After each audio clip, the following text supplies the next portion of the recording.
इनका जगह कोई और रही तू जीभ धर के खींच लेती हम। बुढ़िया चल,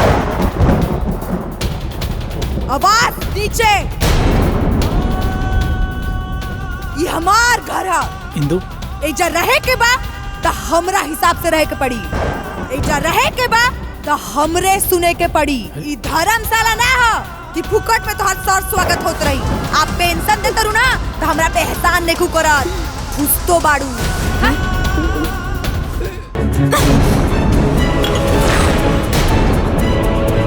वाह बेटा वाह, जौना बेटा के खातिर जौन मंदिर में गईनी आशीर्वाद मांगनी, आज उहे बेटा हमरा के मौत के मुंह में ढकेल देलस। जैसे हमार मन करी तैसे हम जियब। रख फोन। हेलो हेलो, फोन रख। मुंह झौसी कहीं के। रख फोन। अरे इंदु शांत शांति आराज कर। और का शांत हो जाई। हां तोहार भाई हमरा के लात मारी। हां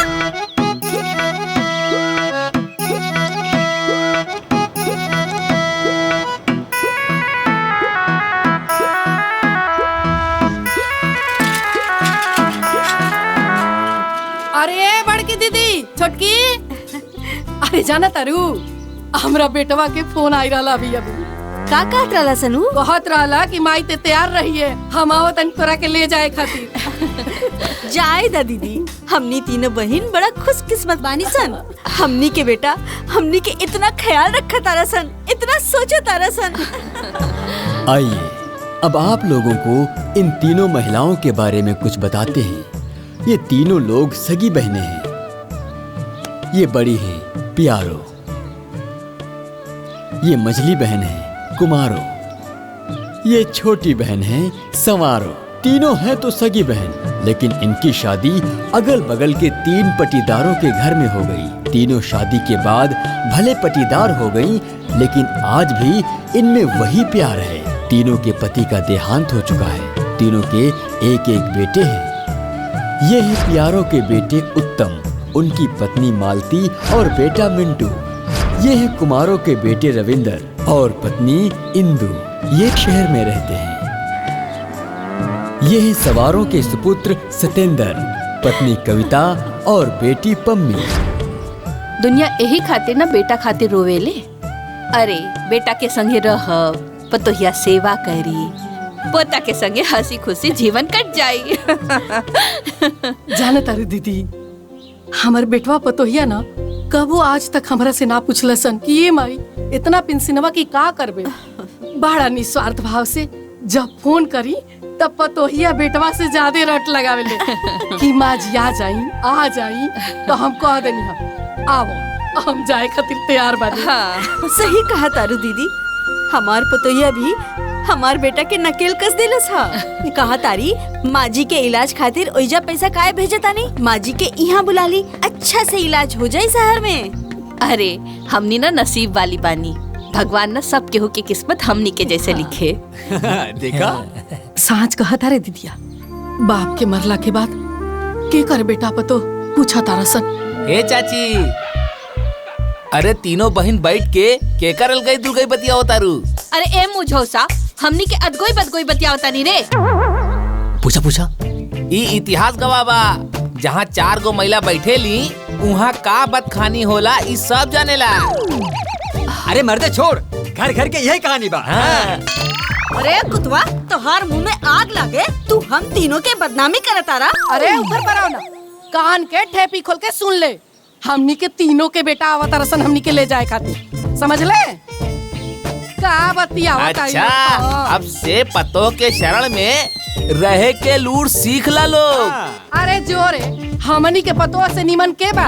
हाँ सही कहा तारू, हमनी के पतोहू के पैर के धोवन भी ई गांव में केहू के पतोहू नहीं खे। हमनी के पतो ना लाखों में एक भी अब जाए जैसे, नहीं तो मुँह तोड़ दे। अरे बड़की पतो वाली भाईनी वो दिख जाई। अरे जो भूखे का बचूतिया, एकरा के अधिकारी के कारण हमनी के गाली देवे के पड़ल।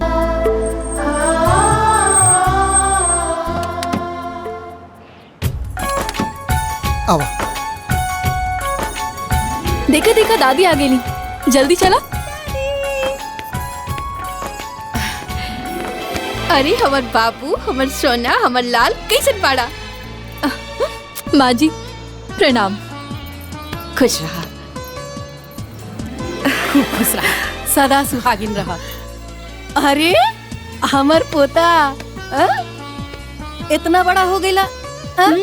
अब दादी आ गईली ना, दादी के साथे खूब खेलिया, ठीक बा?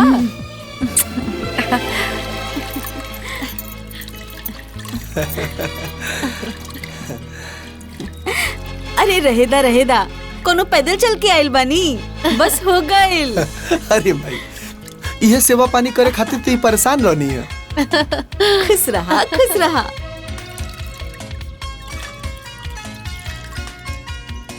ले माई, अब अपन आराम से सेवा करवाओ। हैं?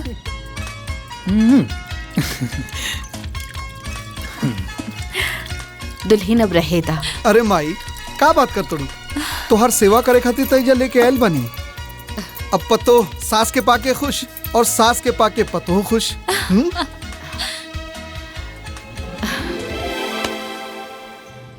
अच्छा मम्मी जी, ये पूछत रहनी है कि खाना में का बना दी, भात बना दी कि रोटी? खाना में भात बना दा। गाड़ी में बैठ बैठ के ना हमार पेट गड़बड़ा गई बा। ठीक बा, लाए। ला ला दादी, तीनों जने बात करा। अच्छा, हेलो, प्रणाम दीदी। खुश रहा। पहुँच गई कुमारो? हाँ दीदी, बढ़िया से पहुँच गई नी। जानता रो दीदी, पतोहिया ना हमरा के चाय बिस्कुट दे के गई बिया। कहला से ना, माँ जी खाना में का बना दी? तो हम कह देनिया कि जा भात बना ला। सवारो, हमार बिटुआ ना हम तीनों बहन के एक के लाइन पे जोड़ ले बा, और सवारो भी बा लाइन पे। हाँ छोटकी बिया। प्रणाम दीदी। अरे खुश रहा, खुश रहा। आ बतावा का हाल बा जाके? अरे दीदी, आउते पुतिया हा के लिपट गइल कि दादी आ गइल, दादी आ गइल। आज बेटा, पतोहू और पोती के देख के इतना नीमन लागल कि का बताई। हाँ छोटकी, ऐसा लागता कि हमनी के आज नया जीवन मिल गइल बा। ए मिलल ना, अरे अकेले जीवन जियल भी कोई जीवन होला? अरे कौन माई बाप चाहेला कि अपना बेटा पतो पोता से दूर रहे? अरे जाए दा दीदी, अब अपना परिवार के लगे आदमी आ गइल, खुशी राजी से रहा। माजी खाना तैयार हो गया। हाँ बहू। ए दीदी फोन रखल जा, हमार पतोहिया आवाज लगावतिया कि माँ जी खाना तैयार हो गइल बा। हाँ हमरो नहाए के बाद तब ना कुछ खाए दीदी। अच्छा प्रणाम। खुश रहा।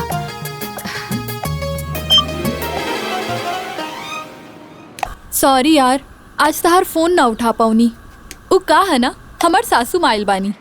आ गई तोर सासू माँ? हाँ, और अब से हम एकदम रिलैक्स। रिलैक्स मतलब ई कि एक तो हर महीना उनका अलग से पैसा भेजा, ऊपर से घर में काम करे वाली नौकरानी के पैसा दा, डबल खर्चा। तब तो डबल फायदा होखी। अरे ई दिमाग हमार जानू के हमार देवल हा। वो तो एक नंबर के बोका दास बाड़े। यही से न भगवान तहार जोड़ी बनौले बाड़े, पति बोका दास, पत्नी तेज। अब नौकरानी रखे की जरूरत खत्म, अब पैसा भेजे के झंझट भी खत्म। हमके तो सासू माँ के रूप में काम करे वाली नौकरानी मिल गई। हाँ अब तो हमार ऐश हुई, ऐश। हाँ तोरा बिना ना कोनो पार्टी में नीक ना लागेला। मिला तारू ना काल? हाँ यार, एकदम मिला तानी। अब से हमनी के ऐश शुरू। अरे तो आज से ना शुरू करम तो कब से शुरू करब डियर?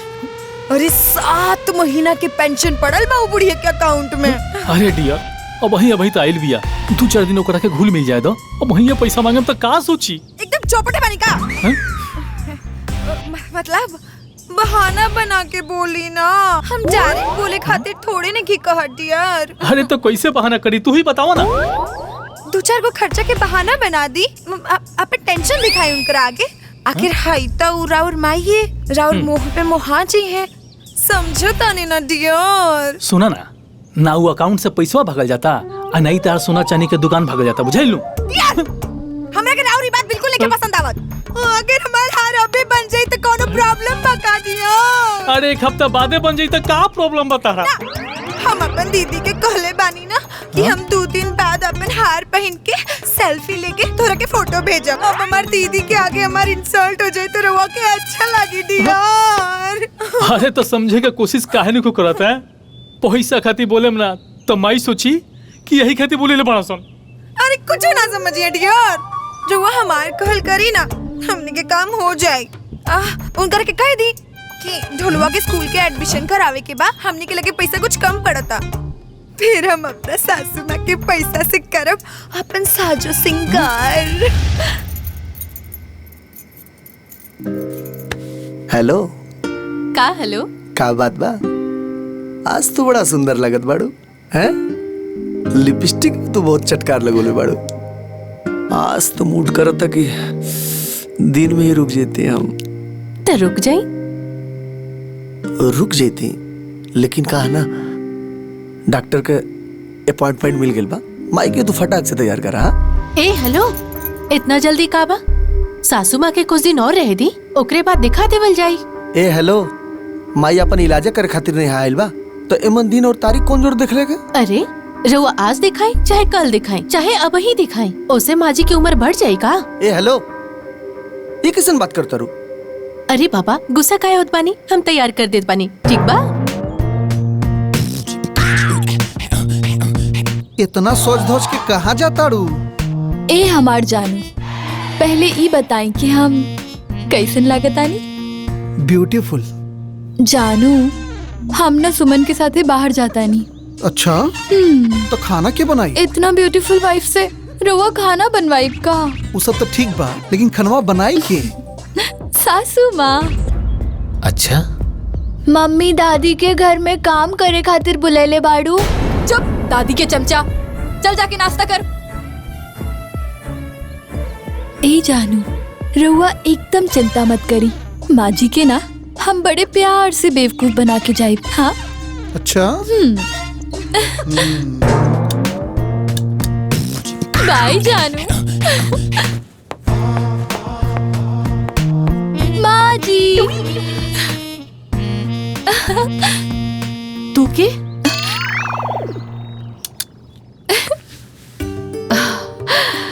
अरे दुल्हन तू, हम तोहरा के ना पहचाने ना पैनी, वैसे बहुत सुंदर लगा था।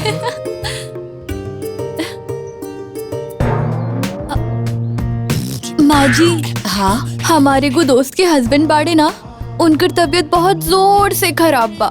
अच्छा, हॉस्पिटल में भर्ती बाड़न, उनकरा के देखे जाता नहीं हम। हाँ जा, ऐसे में जाए के भी चाहिए। लेकिन माँ जी, हमरा आए में ना तनी सा देरी हो जाए। तो इमे कौन समस्या बा? वो कहा ना कि घर के कुल काम बाकी बा, झाड़ू पोछा बर्तन खाना,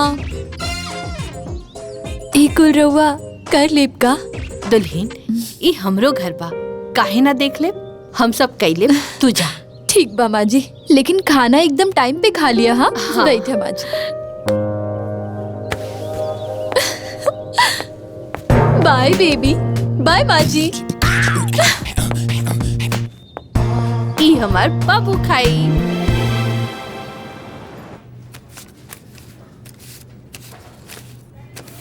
माई ली 30,000 रुपया रखी। ठीक बा, ले बेटा। हाँ माई, इनता? हाँ दे। ए बाबू, अब कितना पैसा बचल बा? 20,000 बचल बा माई। ठीक बा। ठीक है माई, चल। ए बबुआ, अब देखा, हाँ ढोलुआ के नाम ना अच्छा से लिखवा हाँ दी। माई। बच्चा सबके पढ़ाई में कोनो कमी ना होके चाहिए, ना। ठीक नू? ना भाई।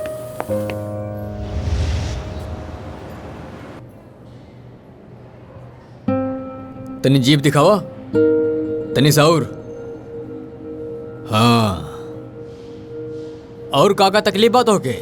डॉक्टर साहब, आजकल भूख नहीं खिलागत और पेट में बाई तरफ मीठा मीठा दर्द होता। यहाँ होता? हाँ। कितना दिन से होता? 6 महीना से डॉक्टर साहब। अच्छा, ऐसे पहले कहीं चेक करेले रहला? ना सर। अच्छा, नर्स। यस सर। माता जी के बाहर ले जाओ। ओके सर। आवा बैठा।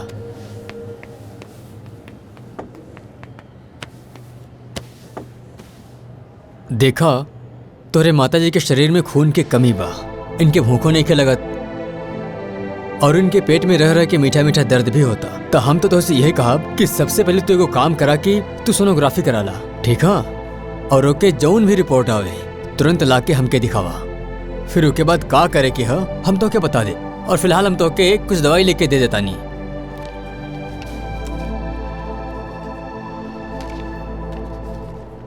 ठीक है डॉक्टर साहब। ठीक बा। प्रणाम। नमस्ते।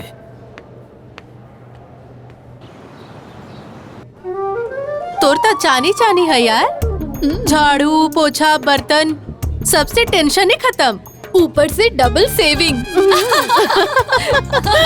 जाना तारे यार, हमरा की सासू माँ के बुलावे खातिर कितना पापड़ बेले के पड़ल। अब फ्री के नौकरानी चाहिए तो पापड़ तो बेल ही के पड़ी। ए चुप कर, ऐसन मत बोल। आखिरकार वो हमार सासू माँ बाड़ी यार।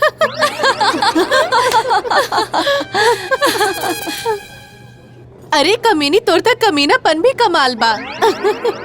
अच्छा, तोर हस्बैंड के कोनो प्रॉब्लम तो नहीं है? अरे पत्नी अच्छी होके के चाहिए जे अपन पति के इशारा पे नचाए। हमार पति तो गेयर में आइबे न करेलन। हाँ तो तू पत्नी वाला धौस दिखावत हो। हाँ। अरे ऐसे ना होला, पहले प्रेमिका वाला रस बरसावा, फिर देखा मर्द कैसे पिघल जाले।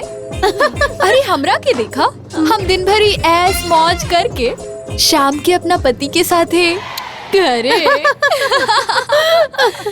फोन करके अपन सासू माँ के तनी हाल चाल ले ला। अरे हाल चाल लेवे के का जरूरत बा, लागल होइए अपन ड्यूटी में।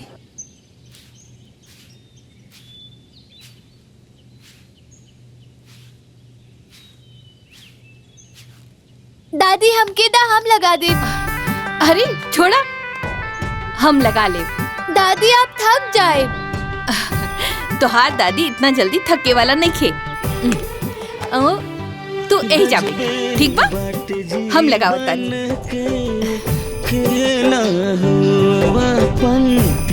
तो दगा देना हो। अब दादी गांव के घर पे के बा?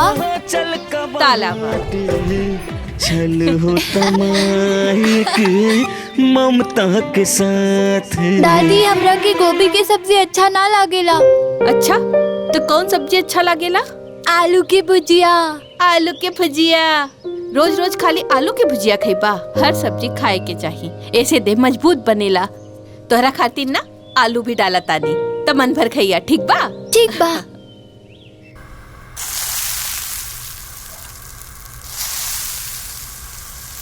जब खाना बन जाई ना तो तू गरम गरम खाना खा लिहा। और आप? जब तोहार मम्मी आई तब खाए।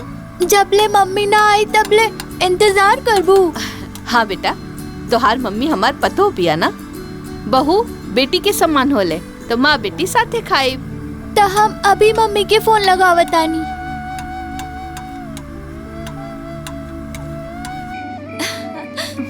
घर से फोन आइल बा। हाँ देख ला। हेलो मम्मी, दादी खाना खाए खातिर तार इंतजार करत बानी। अब बेटा एक काम करा, दादी के फोन दा। इला दादी। हेलो। हाँ दुल्हन। माजी उ का बाना, हम एगो जरूरी काम में फंस गइल बानी, तो हमरा आवे में तनी लेट हो जाई। तो रउआ खाना खा ले भा, और बाबू के भी खाना खिला दिया। हम मिंटू के पापा के साथ आ जाए, ठीक बा? ठीक बा।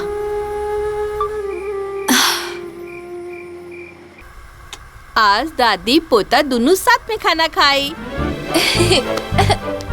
अरे चल जाई।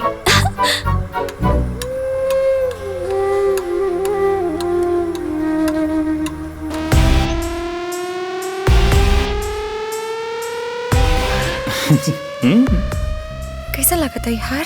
एकदम ब्यूटीफुल लगा था। तनी और इकरो से तनी वजनदार, तनी और भारी, मतलब 1 लाख तक, 1 लाख तक दिखाई ना। अपना बजट में यही पा। लेकिन ये तो खाली 80,000 के बा।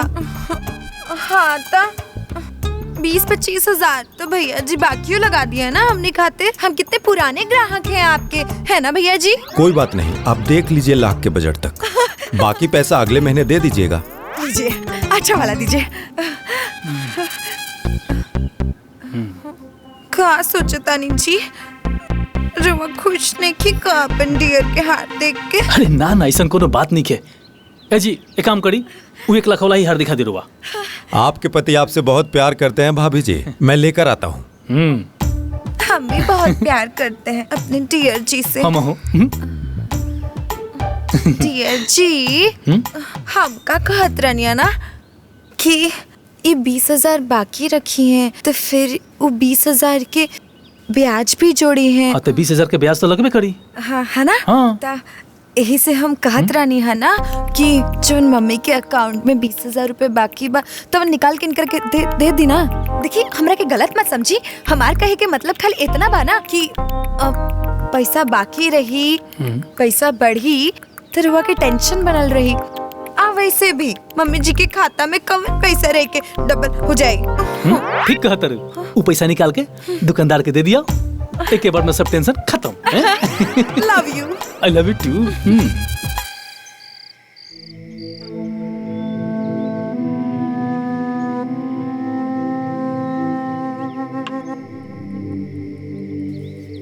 ए हेलो जी, इतना टेंशन में काहे बानी? कुछ ना, सब लोग घर में रहल ना तो यही से हम बताना पौनी। डॉक्टर साहब के माई के हम रिपोर्ट देखौनी। काबा रिपोर्ट में? माई के पित्त के थैली में गांठ हो गई बा और ऑपरेशन करावल भी बहुत जरूरी बा, नहीं तो कैंसर हो सकेला। कितना पैसा लागी? कम से कम 4 लाख रुपया लगी।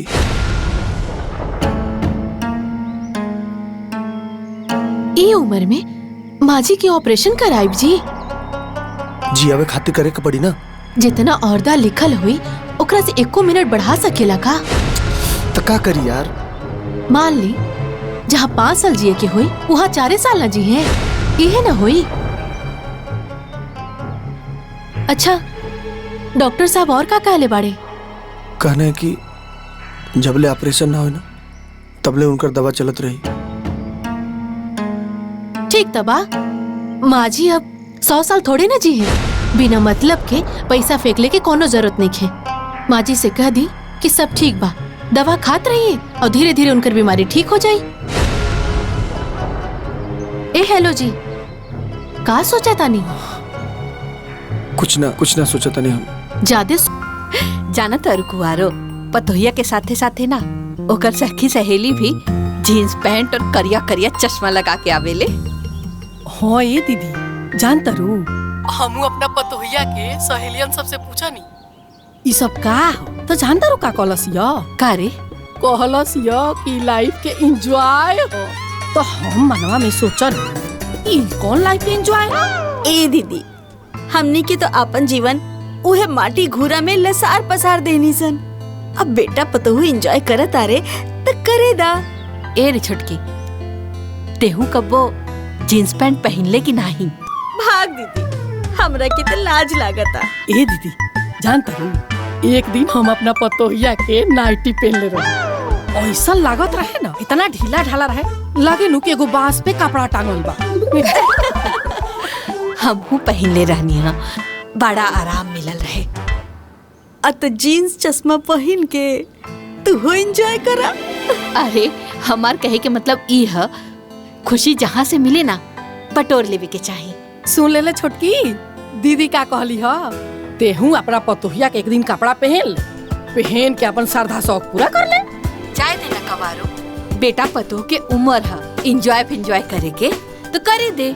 अब बेटा पतोहू हमनी के प्यार दुलार देता तो इहे नु एंजॉय बा। तब का ए लागत हमार बेटा पतो आ गइल बा, तो फोन रख, हाँ बाद में बात करब। प्रणाम, खुश रहा।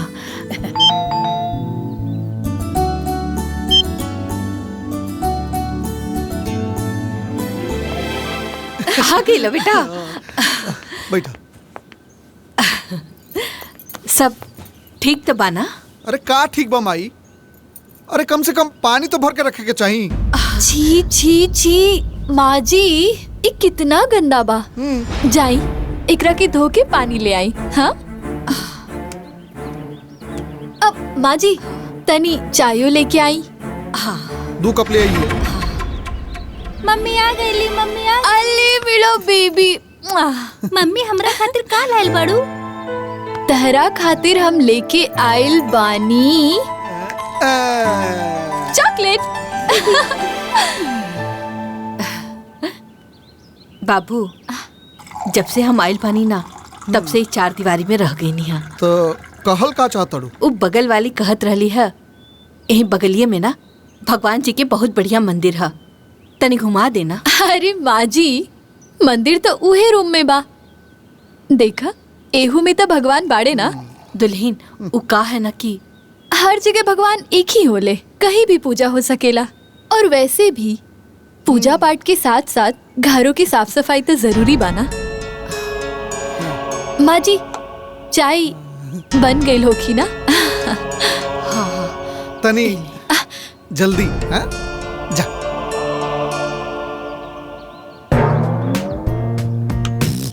ए हमार जानू हम सही कहा तानी ना? बहुत सही। हर जगह भगवान अलग अलग थोड़ी होले, मंदिर जाए जरूरी थोड़ी बा। बिल्कुल है ना? लव यू जानू। Love you too. दादी चिंता मत करा, हम रहुआ के कल मंदिर लेके चलब।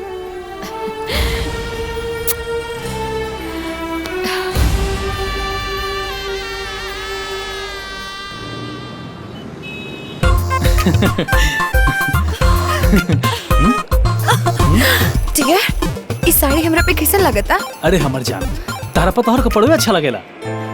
कैसे कि भगवान तेरा कितना सुंदर जो बनेला बाड़ा ना। I love you dear। I love you too. हाँ मैं कुल साड़ी पैक करवा ले। बेशक पैक करा। अजी पैक करी। भैया जी ये कुल पैक कर दा। हाँ आज जल्दी से बिल कर दा। डियर रुआ बहुत गुड पति है, हमारे कोनो भी बात के नाना है नहीं। और कुछ चाहिए? वैसे जाना तनी डियर मम्मी जी ना हमने खातिर को लॉटरी बन के आयल बड़ी लॉटरी। हर महीना बैंक में पेंशन आई, हमने के निकालब जा। अब हम कहना खरीदम, कबो साड़ी खरीदम, कबो हाई खरीदम, कबो हो खरीदम। वैसे डियर माँ जी के अकाउंट में अभी और कितना पैसा बाकी होगी? जो रहला खाना वो निकाल लेनी। डियर तूने बहुत समझदार हो गिल बन। I love you। I love you too।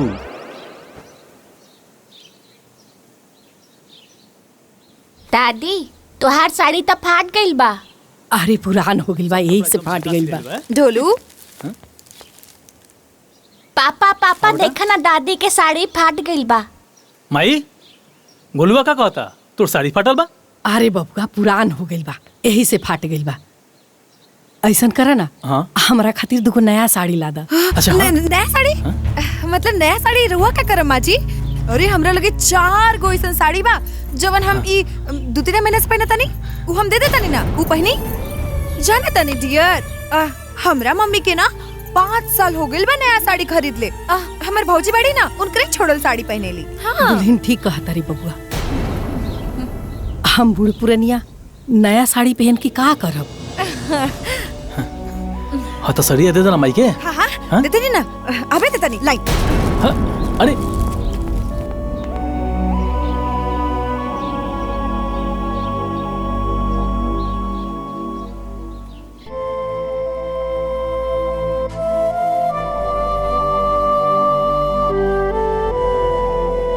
दादी दादी।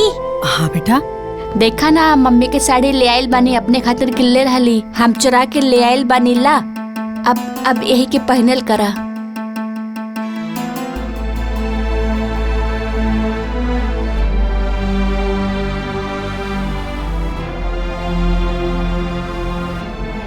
अरे आओ बेटा, देखा बेटा हम ऐसा साड़ी नानू पहनीला ना। तू जहाँ से ई साड़ी लेके आई बड़ा ना, ले जाके वही जी रख दा, न तो तारा मम्मी के पता चली तो तारा के मारे लगी। तेरे दादी के ना अच्छा लगी। तू दादी के अच्छा पोता हवा, बात माने ला। जा ले जाके रख दा।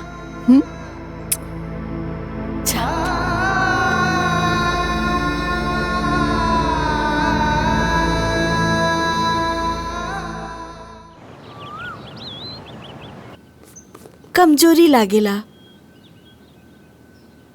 अखिया के सामने ना अनिहार छा जाला। अब तनी काजू बादाम लादा तो दूध में मिला के महीना भर पियब ना तो कमजोरी ठीक हो जाई। बुढ़ौती में ढेर तू तही ना खाल जाला माजी। अगर देह भारी हो जाई तो घुटने में दर्द होखे लागी। का हलो हम ठीक कहत बानी ना? बीमारी तो एगो मन के भरम होखेला।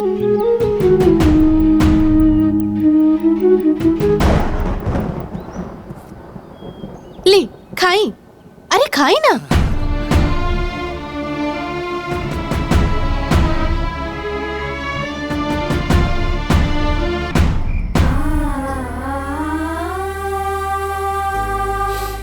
दादी दादी।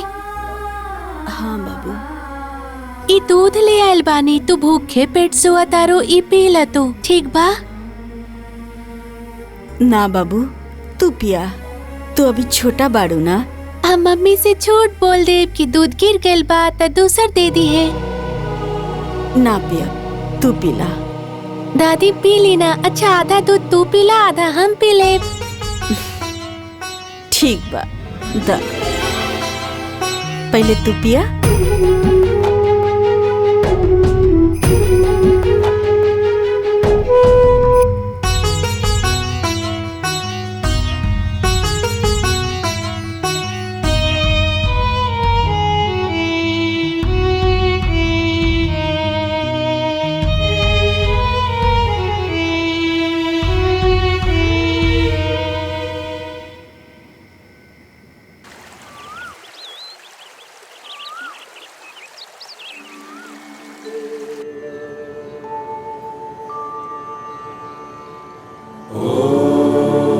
हे प्रभु, तू सबके प्रार्थना सुनीला, ओकरे पीछे हमरो सुनिया।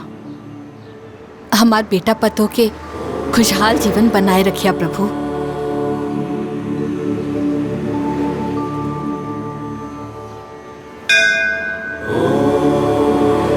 चलो। ओम सूर्याय नमः, ओम सूर्याय नमः, ओम सूर्याय नमः, ओम सूर्याय नमः, ओम सूर्याय नमः, ओम सूर्याय नमः।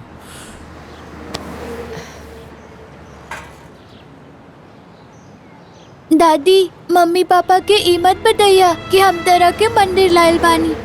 ठीक बा, ना बताए। बकीर बेटा झूठ ना बोले के चाहिए। मम्मी रउआ से झूठ काहे बोले ले?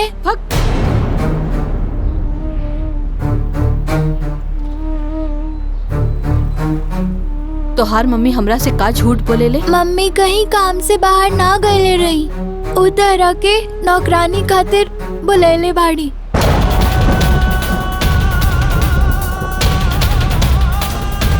बाबू ये सब तोहरा के बतैले सा? मम्मी के सहेली से बात करते सुन लेनी।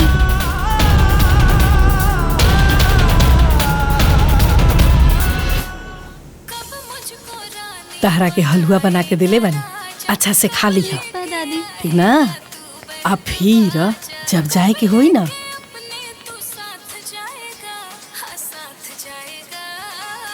ए बबुआ, हाँ इका करा तारी सन?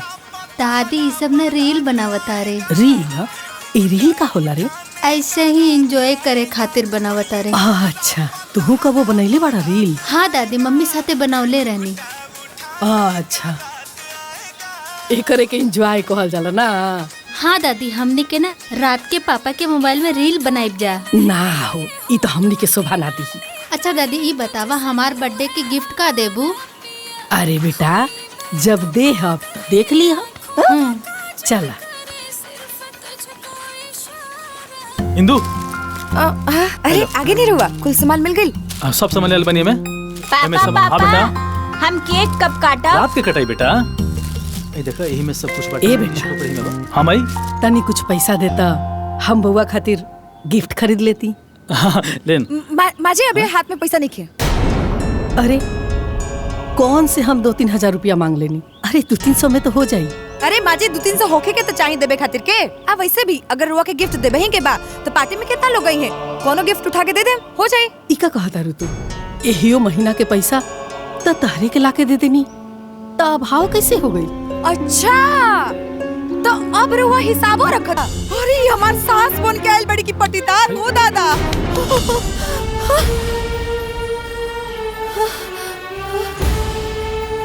अरे बहू कौन ऐसा बात कर दी जे तू हमरा के इतना सुनावतर? हाँ? हमने पैसा पे राज करतर, हमरे खातिर पैसा नहीं के। देखली ये हमार कूल कोयल ढाल पे माटी फेर के ये हमार राज रजल देखतरी। रुआ हमार राज रजल देखतनी। आज जवन खातनी ओकर नहीं हिसाब रखत। भाई कुल जवन पहिला तनी एकर कोनो हिसाब नहीं के। हम बोलत नहीं की तू हमर मुंह खोलवाव तरु। अरे हम का पहने तनी, का खातनी, का पियतनी, इस सब ऊपर वाला दिखा था। 12,000 के पेंशन हर महीने ला के तुम लोग दे देता नहीं। और आज हमर दशा भिखारी जैसन हो गइल बा। अरे पाई पाई खातिर तरसा के रख देले बड़ा लोग तुला हमरा के। हम कबो ऐसा साड़ी कपड़े ना पहले रही, इस हाल में ना रही हम। लेकिन तू लोग के राज में आज हमारी ये हालत भइल बा। अच्छा माई तनी ते ही बताओ, हम तोरा कोनो कमी रखले बनी खाए के पिए के? ते ही बताओ। चुप! जोरू के गुलाम आज तोरा वजह से एकर इतना बोले के मजाल बा कि हमरा से जवान लड़ावे। इनका जगह कोई और रहित नु जीभ धर के खींच लेती हम। ए बुढ़िया चल, आवाज नीचे। ये हमार घर है इंदु। एजा रहे के बा त हमरा ई धर्मशाला ना हो कि फुकट में तोहर सर स्वागत होत रही। आ पेंशन दे तरू ना त हमरा पे एहसान नेकू करत। फुसतो बाड़ू।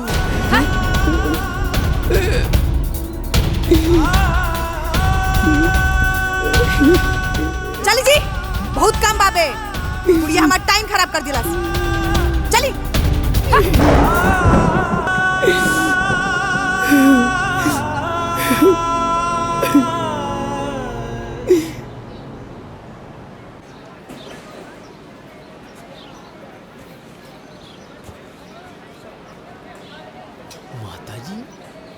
हरी हरी भाजी ले ला।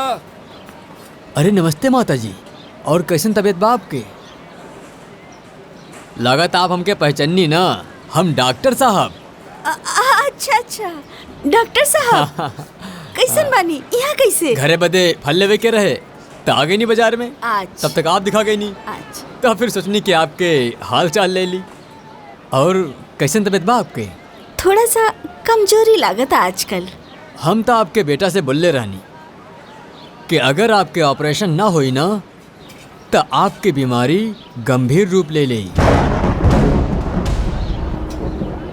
ना तो आपके बेटा दोबारा आपके चेकअप खातिर ले गए और ना तो ऑपरेशन के बारे में कुछ पूछलस। ऑपरेशन? लेकिन वो तो कहलस कि मैं दवाई खो ठीक हो जेबू, अब कोनो बीमारी नहीं। सुनिए माता जी, आपकी शुरुआती कैंसर है। कैंसर? आप अपन ख्याल रखिए, हम चलाता नहीं।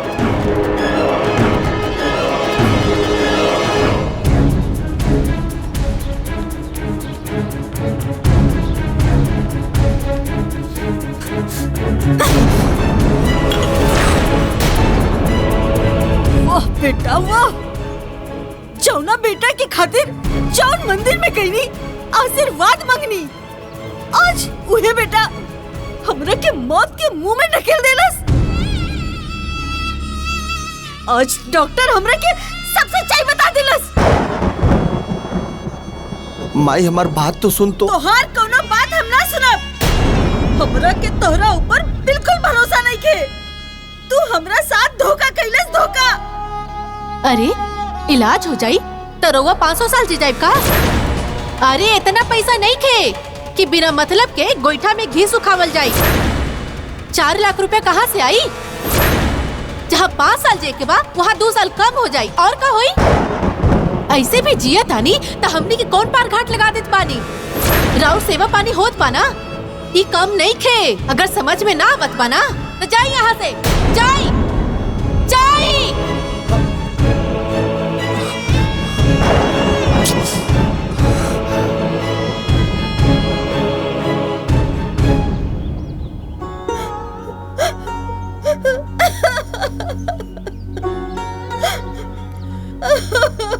Happy birthday, happy birthday, happy birthday, happy birthday, happy birthday to you, happy birthday to you. Mummy, दादी कहाँ बाड़ी? अरे हाँ इंदु, तहर सास नहीं खिलौकत? नाराज बाड़ी हमनी से, नाराज होके सुतल बाड़ी अपना कोप भवन में। हमनी खुशी उनकरा से देखल नहीं के जात। अरे तो मना के लेके आवे के चाहिए ना यार। अरे नाराज रह दा उनकरा के। हाँ, वैसे भी उनकरा आइला से कौन हमार बेटा के आयु बढ़ जाई। हम एकर माई है, ओके है। लावा बेटा, हैप्पी बर्थडे। Happy birthday.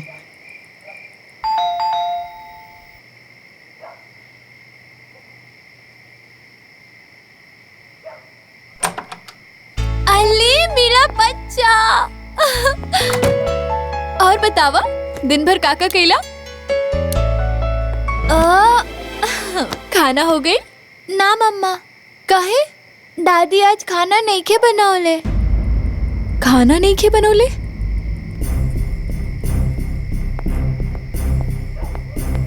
का बात बा माँ जी, आज खाना काहे नहीं खे बनल? हमर मन ठीक नहीं खे। मतलब मन ठीक ना रही तो खाना ना बनी। और वैसे भी खाना बनाए में कोनो हाथी के बल लगेला का? अरे दुल्हन, रोज तो खाना बनावत रहनी है, एक दिन ना बनैनी हा तो बोले लगलू। अरे तो जब से रहुआ आयल बानी तहियो से रोज खाइतो तो बानी, तो बनाइब ना। 4 दिन खाना का बना देनी, लंबा लंबा भाषण शुरू हो गई। लड़का हमार भूख से तड़पता और रहुआ यहाँ कोप भवन में बैठल बानी। आई दी आज राउर बेटा के, राउर सब मनमानी हम निकाल दे।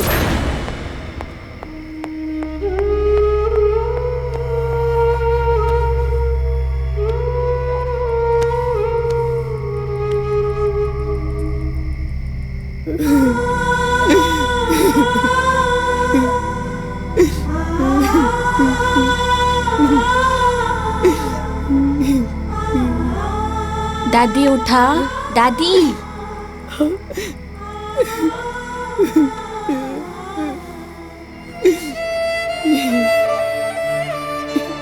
देखा हम तोहरा खातिर केक लेके आइल बानी। दादी हमरा के कोनो गिफ्ट ना चाही, हमरा के तू अपन आशीर्वाद देता, यही सबसे बड़ा गिफ्ट बा।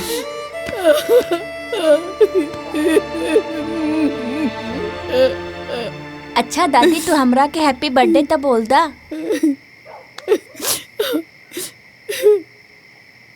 हैप्पी बर्थडे बेटा। ना दादी, हंस के।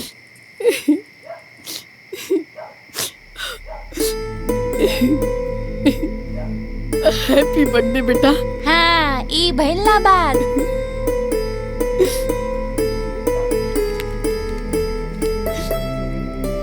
दादी, ऐसे तू अपन गांव चल जाइहा। मम्मी पापा ना बहुत गंदा बाणे और तू यहाँ फिर लौट के मत आइहा।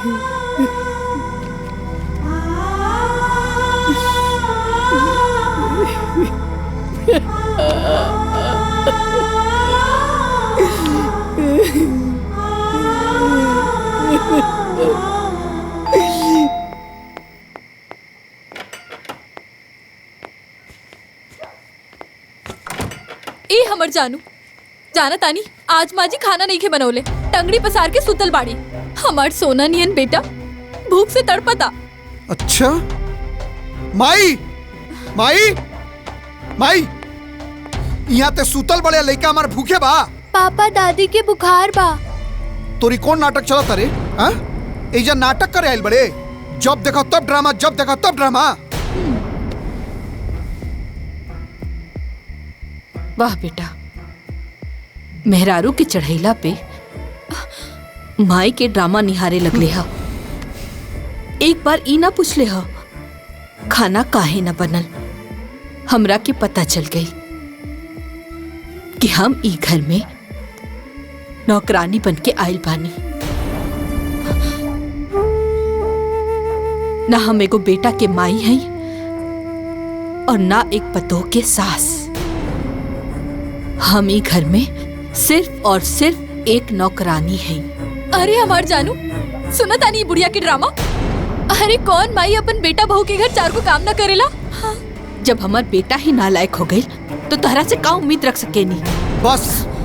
बस इहे तोर प्रॉब्लम बा। जब देखा तब मालती से टेंशन, जब देखा तब टेंशन। अरे तोरे प्रॉब्लम की वजह से हम का मालती के साथ छोड़ दी ना। तू एकरा के काहे छोड़ बे? ते हमरा के छोड़ दे। हाँ तेरे हुआ के रोक ले के बा, जाई यहाँ से।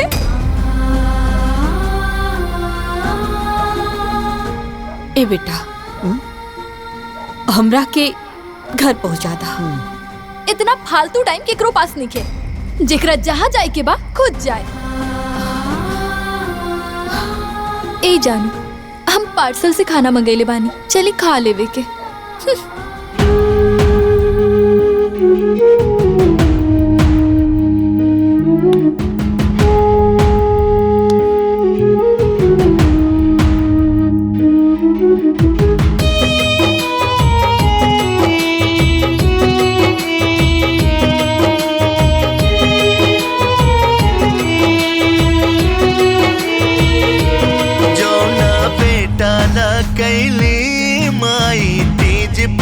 त्योहार ओही बेटा से अब मिलता हर पग पर दुत्कार। माई बापू के जिम्मेदारी अब झमेला हो गई। जे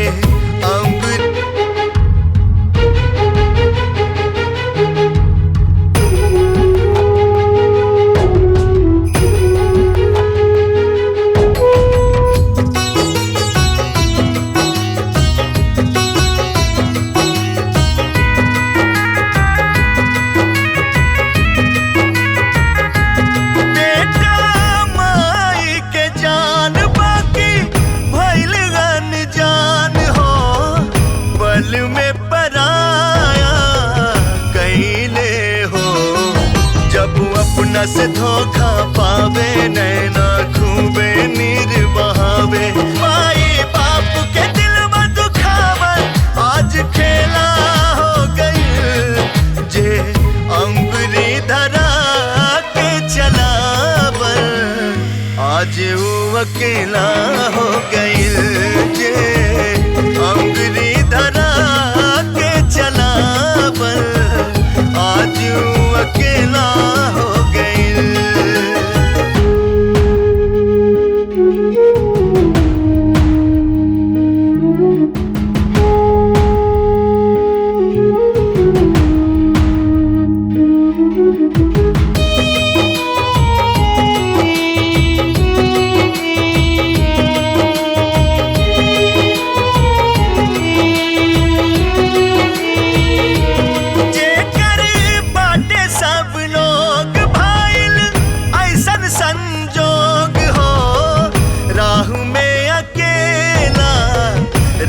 जाला हो।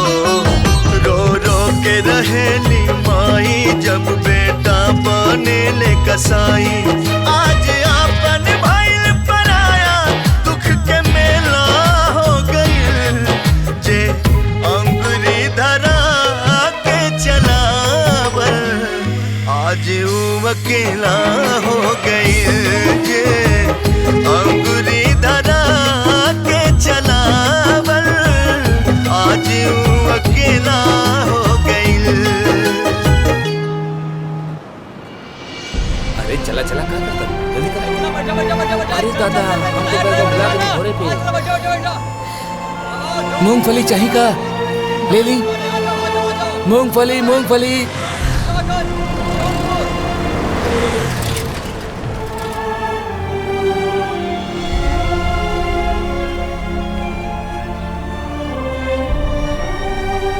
हे चाची,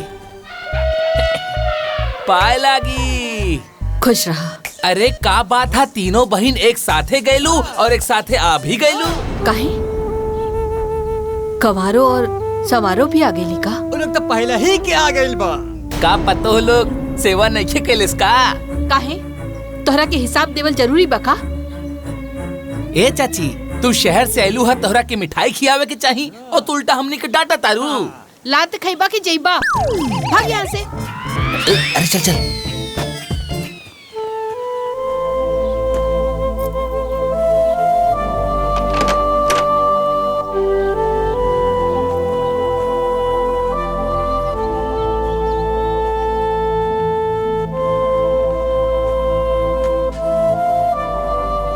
ए जी, आज रउआ जिंदा रहती ना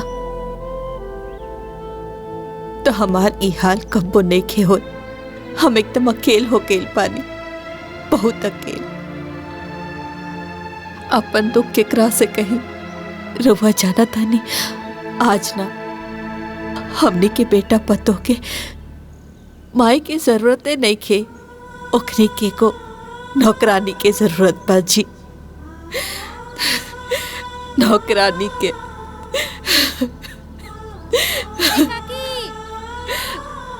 हाँ आवतानी।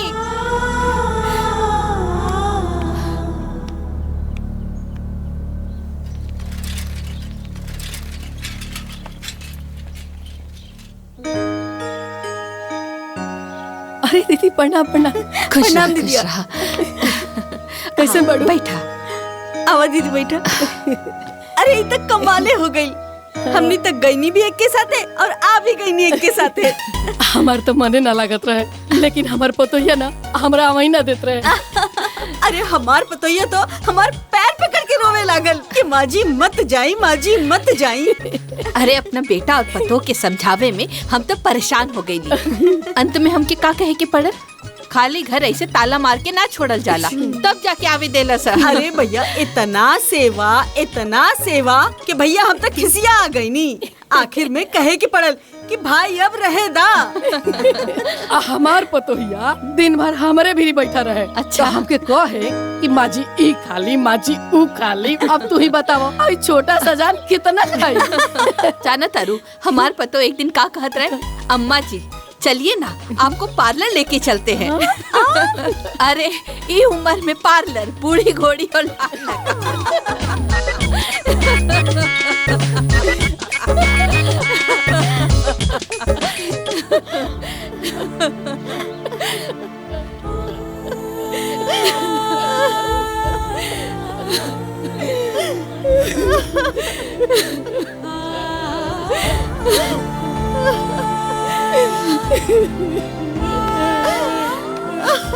चुप हो जा।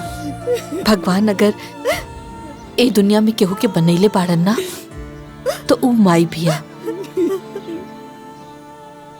माई अपना औलाद के, अपना खून के एक एक बूंद से सींचे ले। हर मंदिर में, हर भगवान के सामने ओकरा खुशहाली खातिर विनती करे ले, ताकि ओकर औलाद खुश रहे, स्वस्थ रहे। कोनो माई बाप अगर अपना औलाद से ई उम्मीद रखे कि ऊ ओकर बुढ़ापा में सहारा बनी तो वही ओकर सबसे बड़ा भूल है। जौना बेटा के 9 महीना ये पेट में होकर बोझ ढोनी, आज वही बेटा खातिर हम बोझ हो गई। माया ममता में गिरफ्तार होके हमने के कितना दिन लतियावल जाए जाओ। पेट में रहला पर, पेट में रात, गोदी में रहला पर छाती पे लात, जवान होला पर कलेजा पे लात, लात खाए खातिर माई होने का। हे भगवान, ई माई के कौन सजा देता रे तू? इससे तो अच्छा हो कि औलाद ना होत। ऐसन बेटा, ऐसन बताओ, और ऊपर से ये कैंसर की बीमारी। कैंसर? कैंसर? हाँ, हमार बेटा बताओ के हाथ के दियल बीमारी। एकदम चुप। अब रोवे के कोनो जरूरत नहीं थी, काहे से कि हमनी के दुख केहू सुने वाला नहीं थे, भगवान भी नहीं थे। आज ले हमने कबो अपने मर्द खातिर, कबो अपने बेटा खातिर, कबो अपने पतो खातिर जियत रहनी है। बकीर अपना। हाँ दीदी, तू ठीक कह दरू। आज के बाद अब हमनी के अपना खुशी खातिर जिए के बाद, अपना अरमान खातिर जिए के बाद, का पता जिंदगी के कौन दिन आखिरी हो जाए। ओकरा से पहले जीवन के हर एक खुशी के एक एक पल के 1000 पल में बदल के जिए के बाद। छुटकी, शहर में हमने की उम्र की औरत कैसे अपन जीवन जियत रहनी है, जीवन की भरपूर मजा उठावत रहनी है। आज से हमने भी ऐसे ही जियल जाए, बिना कोनो शर्म के, बिना केहू के परवाह कैले, सिर्फ और सिर्फ अपना बारे में सोचल जाए।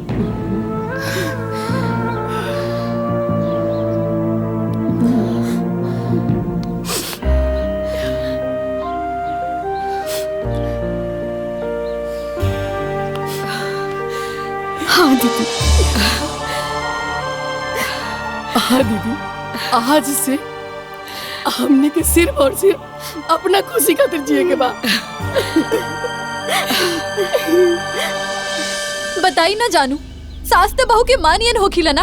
हम तनी सुन काम करे का कहनी, वो यहाँ से भाग गई नी। बाकी एक बात कान खोल के सुन ली, सास बहू के रिश्ता रहे चाहे ना रहे, बाकी हम उनका के छोड़ब ना। बुढ़ापा में नोट गिने के चाहिए, पैसा उड़ावे के चाहिए। अरे इको शोभा देवेला?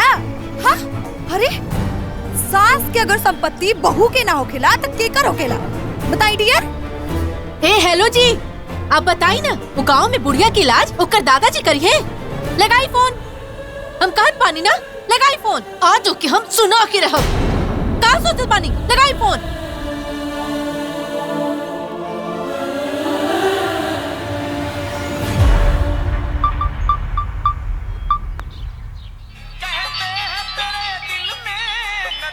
पतोहे के फोन हो, हमरो पता होते हैं, हमरो पतोह के फोन। इनकरा से इनकरा ही तरीका से बतियावल जाए। चल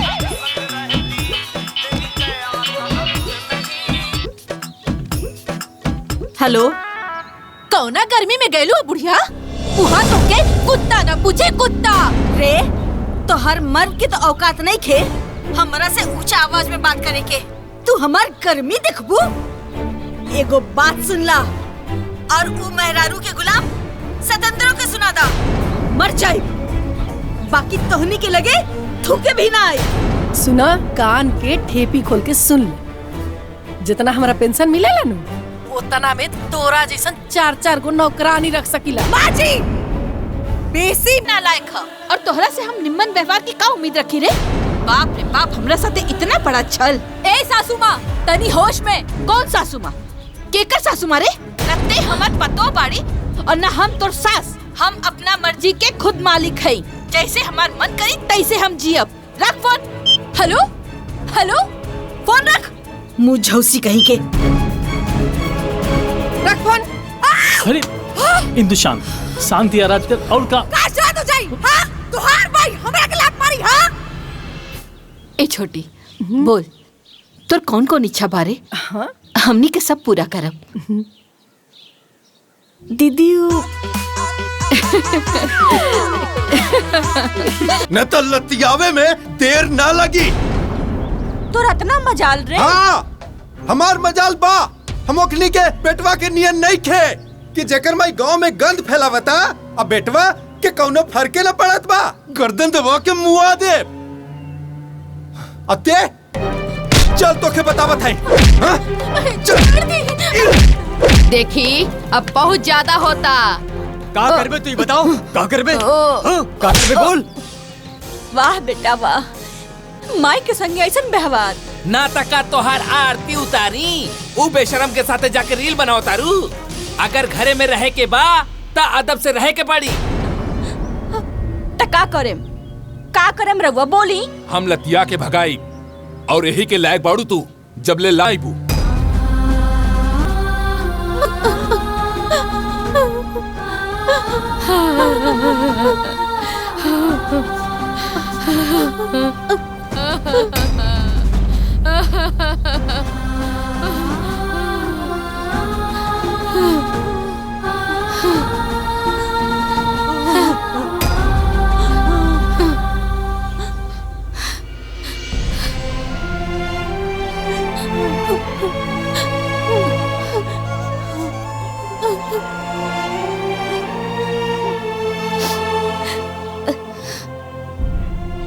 अरे हमनी के तो बस दुत्कारे वाला चीज समझेलन सन, और जब देखा तब डांटेलन। अरे यहाँ तक कि हाथ तक उठा देलन। हमरे मर्द के बनावल घर और कहा था कि आदम में रहा। पता बोलो हमके वो अदब सिखावा था। अरे जीवन के सब त्याग और तपस्या सब माटी हो गई। तनी सा बात में इतना जलील होके के पड़ल, आगे के जीवन में का होई का? या तो दुखी होके आत्महत्या करे के पड़ी या जहर खाए के पड़ी। हाँ, रोआ सब ये चाहता नहीं। हाँ? बाकी आत्महत्या करे की कोशिश का है? अरे औरत से ताकतवर के बाई दुनिया में? वो लोगन के औकात कि रउआ लोगन के सुनाई? अरे रउआ लोग सुन रहल पानी, ऐसे वो लोग सुना रहल बा। दीदी एकदम ठीक कहता रही। जैसे हमनी के तीनों अपना खुशी खातिर जियतन जा, रउआ सब भी अपना अपना खुशी खातिर जी। अरे ई बाल बच्चा घर परिवार सब माया मोहबा, सब अपना स्वार्थ खातिर हमनी सबसे जुड़ के रहता। अरे बस हम कहता नहीं, रउआ सब अपना खुशी के का कहल जाला बुचिया? एंजॉय करी जा। अरे रउआ सब ज्यादा सोची मत, बस अब अपना खातिर जी। हाँ। तू ठीक कहा तारू। सही कहा तारू तू सब। अब हमनी के अपन जिंदगी जी। अब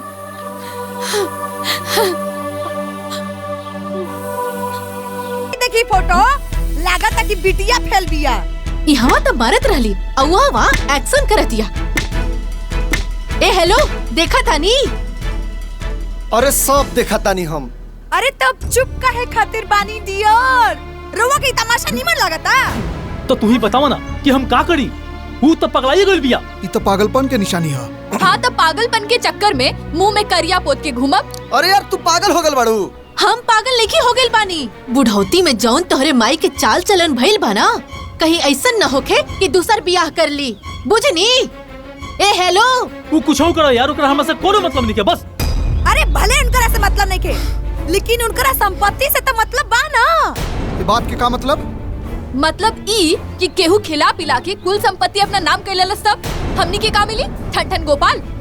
तो का कइल जाओ? गांव चले के हा। अच्छा ठीक बा, टाइम निकल के चला जाई। अरे वाह, रोवा टाइम निकलने के चक्कर में ना सब हाथ से निकल जाता। ठीक, तो काले चल जी गाँव में। हाँ।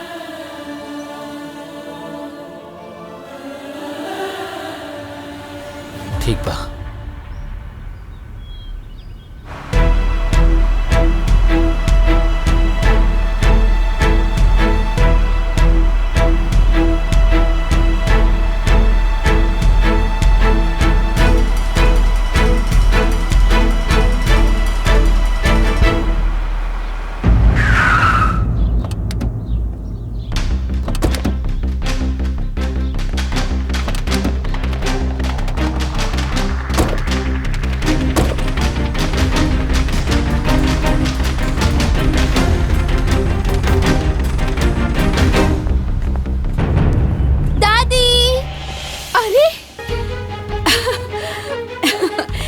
अरे हमर बाबू।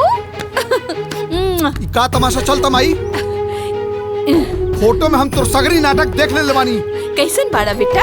हाँ? अच्छा, तो तू ये सब करे खाती वहाँ से यहाँ भाग कैलू है?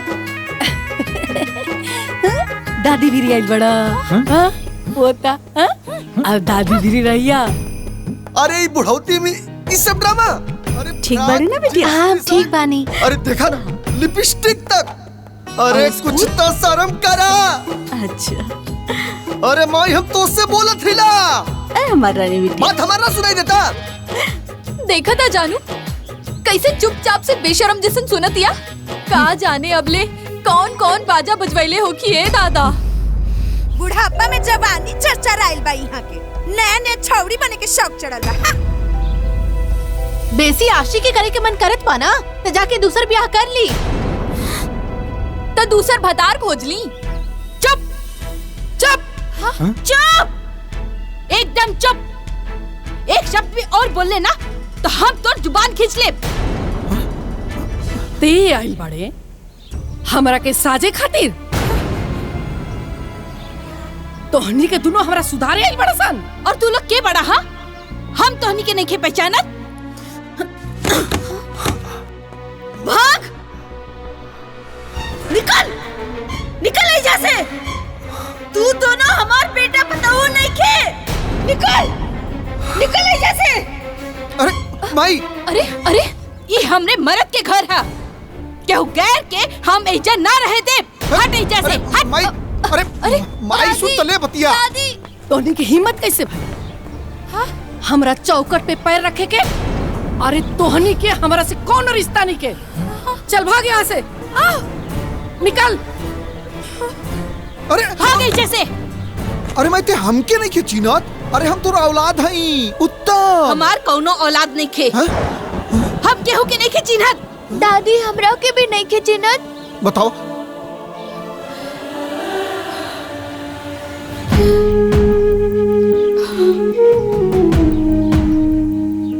ना बिटिया तू तो हमारे कलेजा के टुकड़ा बाड़ू।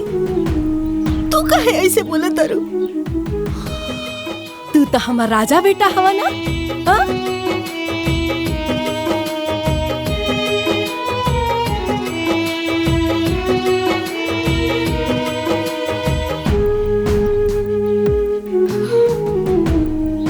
तोहरा के काहे ना चिन्हब? हमर जौन कुछ भी बा सब तोहार बा। ए हमर जानू हम इतना बेइज्जती के बाद एजा ना रहब। ना हमरा के एजा रहे के बा।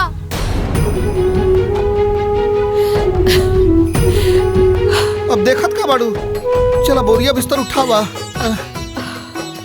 औलाद के आगे हर आदमी मजबूरे होला। चलो आ जाइए बेटा।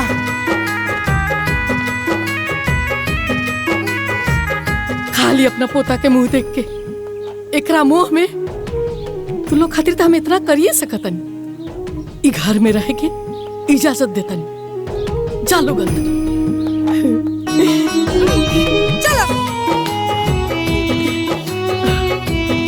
अच्छा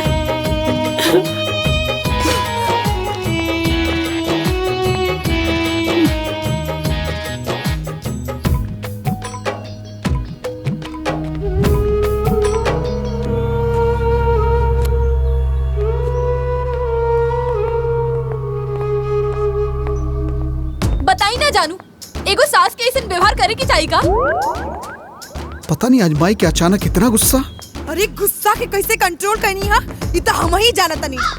टियर हम तो खाली इतने कहले रहनी है ना कि बुढ़ापा में उनकर जवानी चर्चा रहता। अब इतने बात पे हमने कितना बड़ बेइज्जती करे की का जरूरत रहला वहाँ के। हाँ? मम्मी इज्जत पावे खातिर ना इज्जत देवे के पड़ेला। हाँ? पतो हो के अगर हम दूसर ब्याह करे खातिर बोल देनी तो इमे का बेइज्जती हो गई। अरे हमने की इज्जत उतार देली। सुना अपन पोती के मुंह में आके तू लोगन के ई घर में शरण देनी। हाँ ई घर केहू के बाप का नहीं खे। ई घर हमार है। तू दोनों जाना के रहे के ता इजाजत दे देनी। लेकिन आपन लावा लोग और आपन बनावा। हमरा के तोहनी लोगन से कुछ लेवे देवे के ना बा। अपन बना और अपन खा। दादी और हम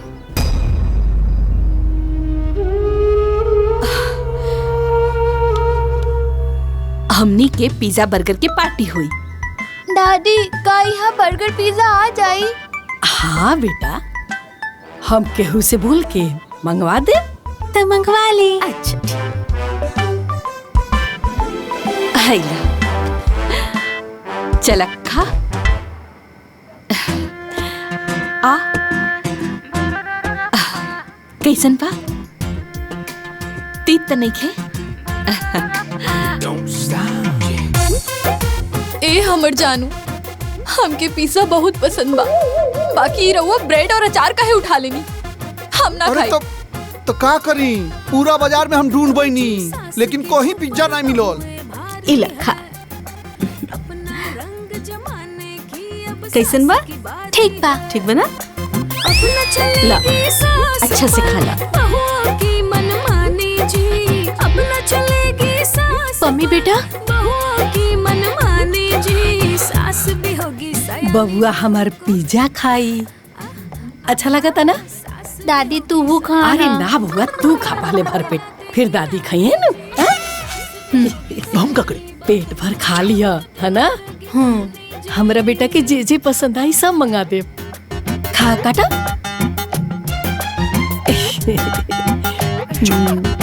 बहुत बढ़िया बाना बाबू। हाँ दादी का कहली, अपन बनावा अपन खा।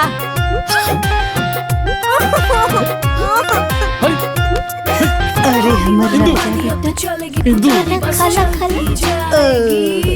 अरे अपनी रवानी अब अपनी कहानी तो बदल। मम्मी बेटा।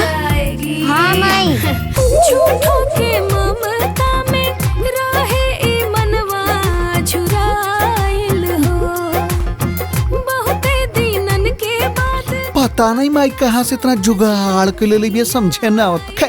खाई ला, खा ला ना। मिंटू, ए मिंटू, तेरा सुनाई नहीं के देत? मिंटू कहा? बेटा तू उतना ना खा पाइबा, तनी हमरो के दे दा।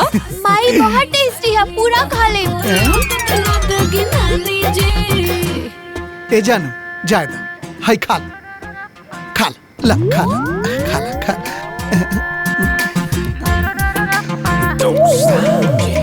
बाबू मन भर खा ला, कल चाही ना तो फिर मंगा लिहा। हम तोहरा के ना नंबर देके जाए। दादी कहाँ जाइबू? आउटिंग पे, जीवन के आनंद उठावे।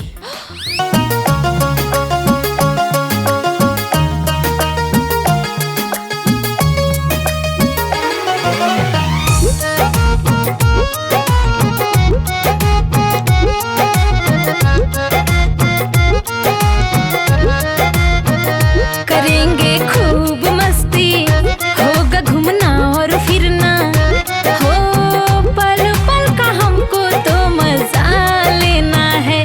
कोई अब कहीं भी जाए, करे वो कुछ भी, लेकिन हो किसी से हमें क्या लेना देना है। अरे दान पुण्य और धर्म कर्म सब किया करो, अरे दान पुण्य और धर्म कर्म सब किया करो।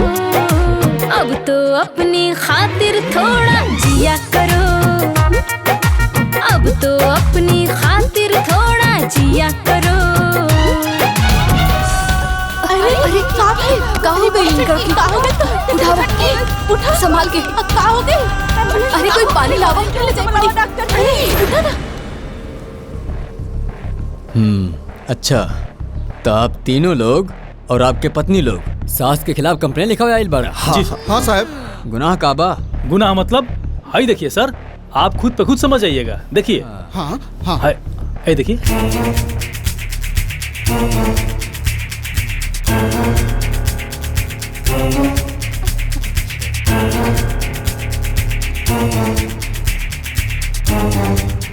देखिए साहब, देखिए ओके समझी। हमरा के तो समझ में कुछ नहीं किया हुआ। अरे सर जी, ये फोटो में साफ साफ पता चला था कि कुल औरत के नाम पे कलंक पड़ी। हाँ। आप कौन है बहन जी? हम हई बिगड़ल औरत के बदकिस्मत बहू। सर, हमनी के घर पे खान पीन पे रोक लगावल गेल बा। ये लोग दिन भर आवारागर्दी करेला लोग। बताई ई उम्र में ये कुल शोभा देला का? बहू के तो कोनो परवाह ही नहीं खे, बस अकेले अकेले मौज मस्ती करे के बा। अच्छा तई प्रॉब्लम बा कि वो लोग आप लोगन के अपना साथे मौज मस्ती ना करे ले जाले लोग, यही नाराजगी बाना आप लोगन की? ना ना दरोगा साहब, ऐसा कोनो बात नहीं खे। अरे तो मेन कारण का बा बताई ना आप लोग। अरे मंद बुद्धि के कोनो कारण होला का? सर देखिए हम बतावतनी, बात बिल्कुल क्लियर बा। ये तीनों सास लोग ना आपन एगो ग्रुप बनैले बा लोग, जिमे ई लोग ऐसने तुच्छ हरकत करेला लोग, ठीक बा? ई लोग के ना अपन बेटा की इज्जत के कोनो परवाह बा, ना बहू के इज्जत के कोनो परवाह बा। अब रउआ बताई कि हमनी के का करे के चाहिए? कैसन बात बा यार?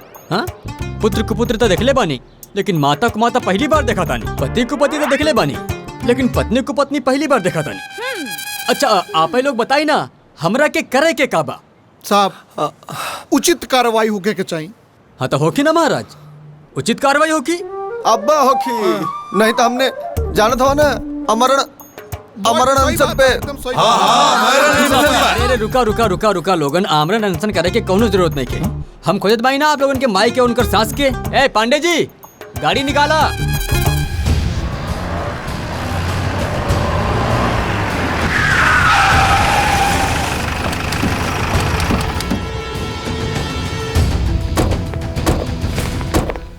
किधर है साहब?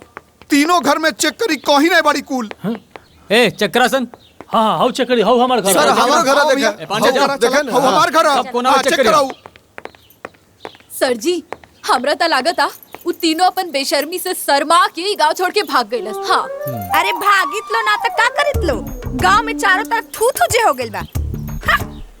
चाहे कहीं भी गए हुई, बुढ़ापा में अत्याचार के सजा मिले के चाहिए। हाँ बिल्कुल मिले के चाहिए, बिल्कुल।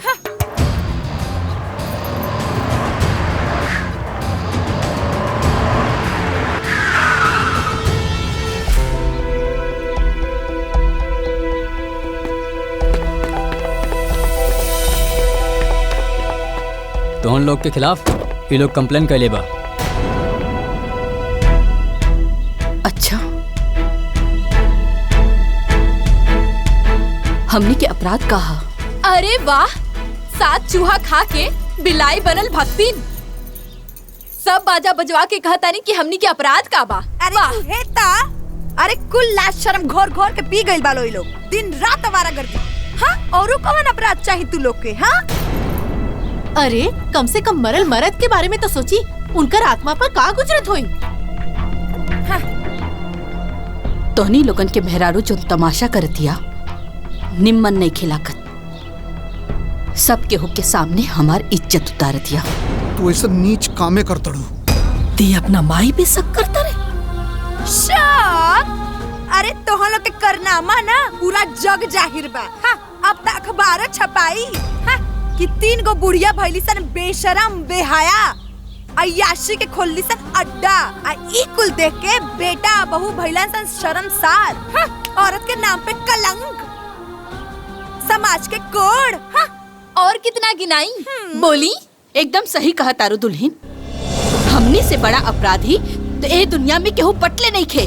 हमनी के पहला अपराध कि भगवान हमनी के औरत बनैले, हमनी के दूसर अपराध कि भगवान हमनी के केहू के मेहरारू बनैले, और हमनी के तीसर अपराध कि भगवान हमनी के ऐसन कसाई लड़का के महतारी बनैले।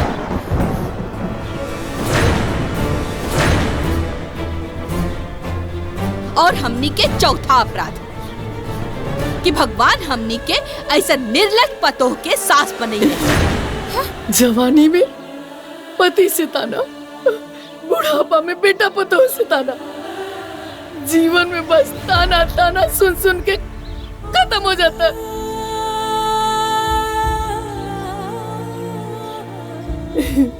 पति खातिर तीज करवा था, अब बेटा खातिर छठ जीवतिया। तोहनी के ककेले बड़ा सर हमनी खातिर कौन उपवास रख ले बड़ा सन? हमनी अपना खुशी से अपन जीवन का जिए लगनी, तोहनी के इज्जत पे बनाई तीत लागे लागल। अरे वो बेटा कहाँ मर गेल रहे रे? तोर मेहरारू तोहरा सामने हमरा के नौकरानी बनैलस। बोल वो पकिरते ते तो हमार बेटा रह लेना, तोर करेजा कैसे पथरा गेल रे? पति के मरला के बाद सोचली बेटा और पतो कबो बेसहारा ना छोड़ी, मगर तोहनी के हमार जीवन तो और नरक बना देले रे।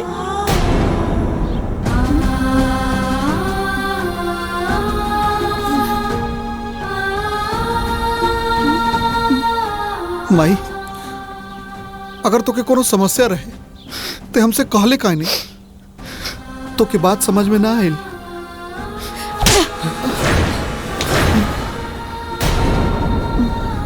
जब ते कीड़ा भर के रहले ना, तब तो भूख समझ जात रहनी है, तब तो प्यास समझ जात रहनी है, और आज हमरा की बात समझ में ना आई। ए बुढ़िया, तुम्हारी हिम्मत कैसे भइल हा हमार पति पर हाथ उठावे के? बोल।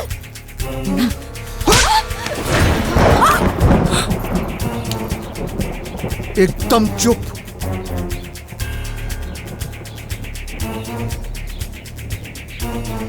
पहले हम अपने माही के बेटा हैं, ओकरे बाद तुर बता रहे हैं, बुझाइल?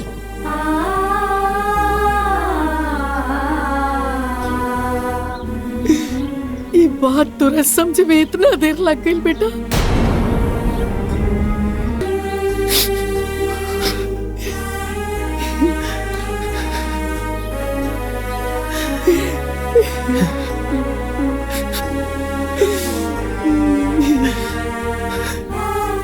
हम हाथ जोड़ के तुरंत से माफी मांगा दे, हमके माफ कर दे भाई। अरे छोड़ी ना जी, अब तक गलती हो गई बा, अब माफ करावे खातिर हुआ अपन जान थोड़े ना दे दी। वैसे यहाँ के जवन कहीं तवन कहीं नहीं। चुप लालची औरत, यही हरकत अब तुरा माई के साथ करती तो तुरा कैसा लगी तेरे? माई, भाई हमके माफ कर दे, हम तुरा से हाथ जोड़ के माफी मांगत तरी, हमके माफ कर दे भाई।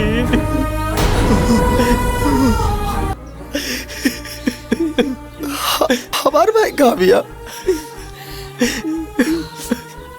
लापरवाही होकर जान ले ललस बेटा।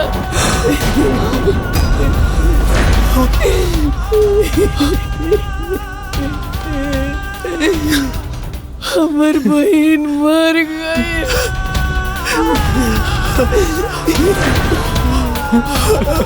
हाजी को बेटा पतो अपना माई के हत्यारा बन गया सर।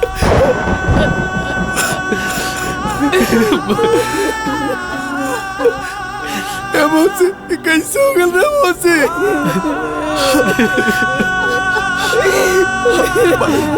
हमार भाई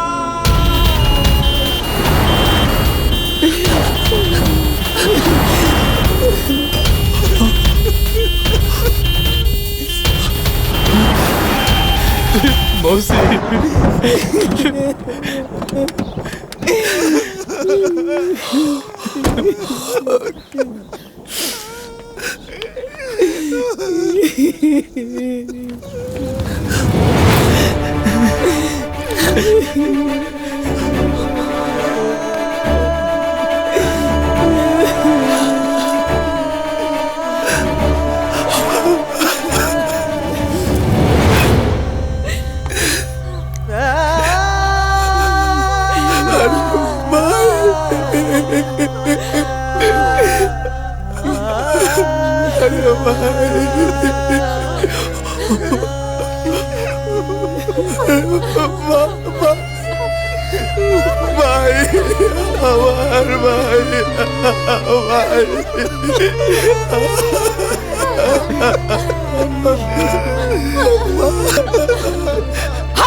हमार बहन हमरा से कहले रहे कि हमार बेटा पतो हमरा शरीर के हाथ न लगाई। हमने दोनों बहन काफी बाड़ी ओकरा लिए। तू के अलावा का दले बड़े करे के? अरे हमनी के दुनिया समाज के परवाह कैले बिना अपना बहन के हर पल के खुशी देवे के कोशिश कैनी जा। खुश रखे की कोशिश करनी जा। ते अपना करनी से बेटा के फर से वंचित हो गए। तू दोनों भी दोनों के अपना बेटा के फर से वंचित हो गए सर। ये हमनी के प्राण बा। अरे भाई, अरे भाई,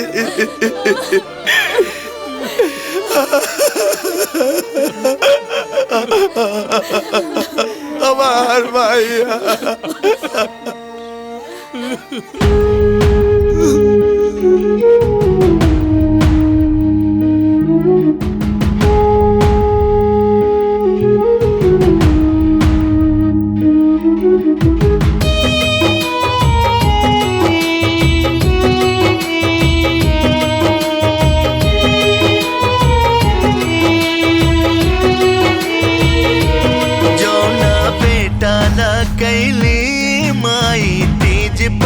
त्योहार ओही बेटा से अब मिलता हर पग पर दुत्कार।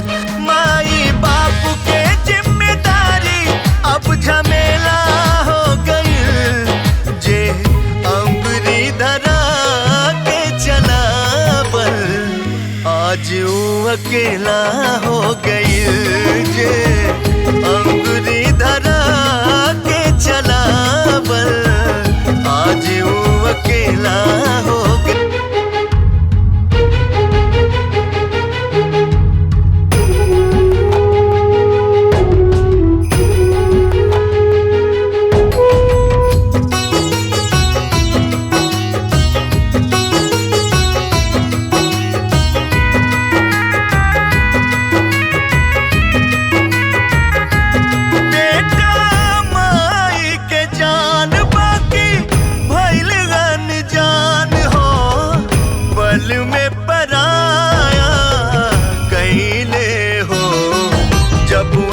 से धोखा पावे नैना खूबे नीर बहावे। माई बाप के दिल में दुखावन आज खेला हो गई। जे अंगुरी धरा के चला बल आज वो अकेला हो गई। जे अंगुरी धरा के चला बल हो गई।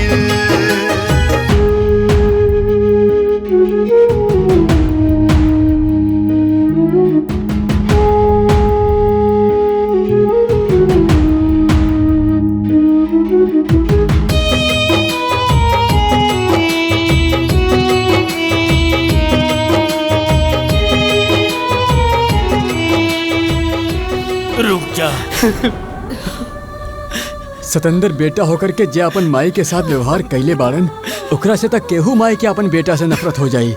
लेकिन अपन वेद शास्त्र में कहल गईल बा कि माई के मुक्ति बेटा के हाथ से ही होखेला। सतेंद्र के माफ कर दे रे बही।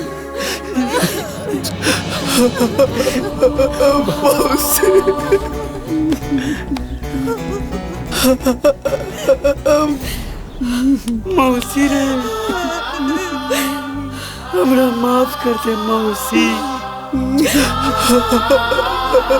मौसी, मौसी, अरे भाई। माफी हमरा से ना अपना माई से मांग।